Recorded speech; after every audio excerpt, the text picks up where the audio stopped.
దేవుని నామమునకు స్తోత్రములు. ఈనాటి ధ్యానాంశము శుభకర ఆనవాలండి. రెండవ భాగము. నిన్నటి దినమున యూదా కోడలు తామారుకి ఇవ్వబడిన ఆనవాలు, రాహాబు పొందిన ఆనవాలు గురించి దేవుడు నేర్పించినందుకు వేలాది స్తోత్రములండి.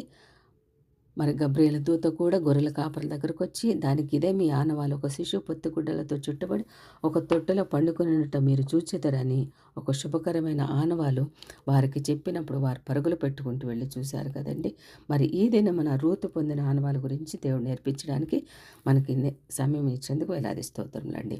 రూతు పొందిన ఆనవాలు. మరణం తప్ప మనలను ఏది వేరు చేయలేదని, నీ దేవుడే నా దేవుడని అత్తతో నిబంధన గావించి బెత్లెహేమునకు వెంబడించిన రూతు బోయాజు దయకు పాత్రురాలైందండి. అతడు ఆమె ప్రవర్తనను మెచ్చుకొని ఆమె ఒట్టి చేతులతో వెళ్ళవలదని చెప్పి ఆమెకు 6 కొలల ఎవ్వలను కొలిచి భుజము మీద పెట్టి పంపాడండి. ఆమె తన ఒడినే కాక తన జీవితాన్ని బోయాజు ద్వారా నిండించుకొని ఎండిన మొద్దు చిగురించిన రీతిగా 3 వారిన తన జీవితాన్ని చిగురింప చేసుకుని దావీదుకు మూలటమ్మగా క్రీస్తు యేసు వంశావళిలో నిలబడగలిగిందండి. బోయాజు ద్వారా ఓబేదు కుమారుడు యెషే కుమారుడు దావీదు. రూతు గ్రంథం 4:17-21 వచనాలలో అండి.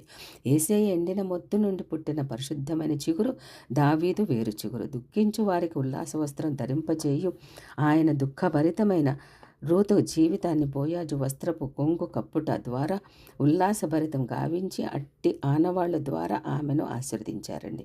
ఆయన వస్త్రము అనగా చొక్కాయి అంచులు దేవాలయంను నిండుకొనెను.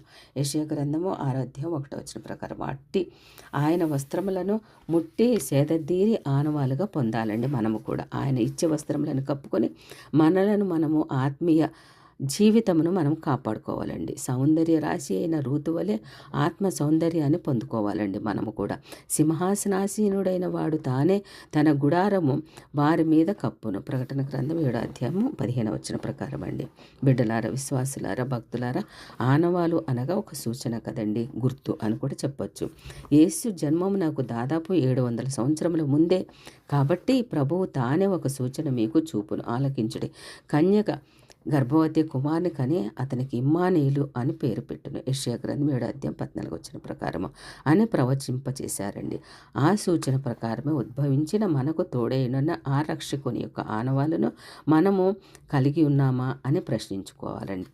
మనమే తామారు పొందిన ముద్ర, దారము, కర్ర లేక రాహాబు ఆనవాలుగా పొందిన ఎర్రదారంతో కూడిన రక్తవర్ణ రక్షణ వస్త్రమును లేక రూతు పొందిన ఉల్లాస వస్త్రమును పొంది క్రీస్తు బిడ్డలుగా మన ఆనవాళ్ళను ప్రచురం చేస్తున్నామా ఆలోచించుదామండి.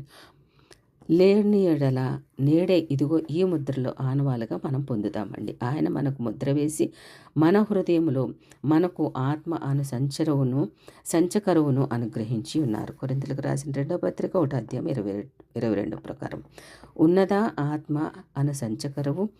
మీరు సత్యవాక్యమును అనగా మీ రక్షణ సువార్తను విని క్రీస్తునందు విశ్వాసం ఉంచి వాగ్దానం చేయబడిన ఆత్మచేత ముద్రింపబడి. ఎఫెసీ పత్రిక 1:13 ప్రకారం దేవుని పరిశుద్ధాత్మను దుఃఖపరచకుడి.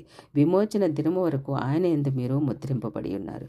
ఎఫెసీ పత్రిక 4:30 ప్రకారం అట్టి ముద్రలు మనలో ఉన్నవా లేవో పరిశీలించుకొని అటువంటి ముద్రను మనం కూడా సంపాదించుకోవాలండి. దేవుని అత్యంత ఆధ్యాత్మికమైన జీవితమును అవలంబించి ప్రార్థనల ద్వారా నేను క్రీస్తు యొక్క ముద్రలు నా శరీరం మందు ధరించుకొని ఉన్నాను అని గల్తీలకు రాసిన పత్రిక 1:7 వెల్లడిస్తుందండి అని పౌలు భక్తుడు సగర్వంగా సాక్ష్యమిస్తున్నారండి.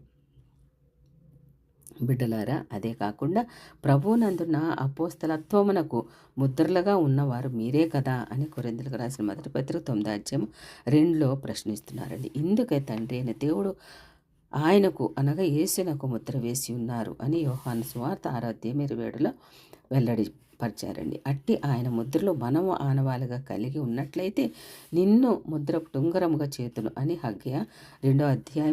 హగ్గె గ్రంథం 2:22 వెల్లడిస్తున్నారండి. ప్రభువు వాగ్దానం ఇస్తున్నారు కూడా. అంతటి గొప్ప భాగ్యాన్ని పొందుకొనుటకు క్రీస్తు జన్మ వేడుక అయిన క్రిస్మస్ సందర్భంగా ఆయన ఆనవాళ్ళను కనుగొని ఆయన శుభకర దర్శనాన్ని పొంది ఆయన దరిచేరి శాంతి సమాధానాలు పొందుకుందామండి. ఆయన దుడ్డుకర్ర నీడలో రక్షణ భయాన్ని పొందుకొని రక్షణ అభయమును పొందుకొని ఆయన ప్రశస్త రక్తంలో మన మలిన వస్త్రములను మహిమ వస్త్రములుగా మార్చుకొని, దుఃఖ వస్త్రములను విడిచి ఉల్లాస వస్త్రములను ధరించుకొని, ఆత్మ సంచకరువును మన ఆనవాలుగా పొంది, క్రీస్తు యొక్క ముద్రలు శరీరమంతా ధరించుకొని, ఆయన పరిశుద్ధ జన్మను నామాన్ని ప్రచురించుదామండి. అదే క్రీస్తు బిడ్డలుగా మన అసలైన శుభకరమైన ఆనవాలండి. ఆమేన్.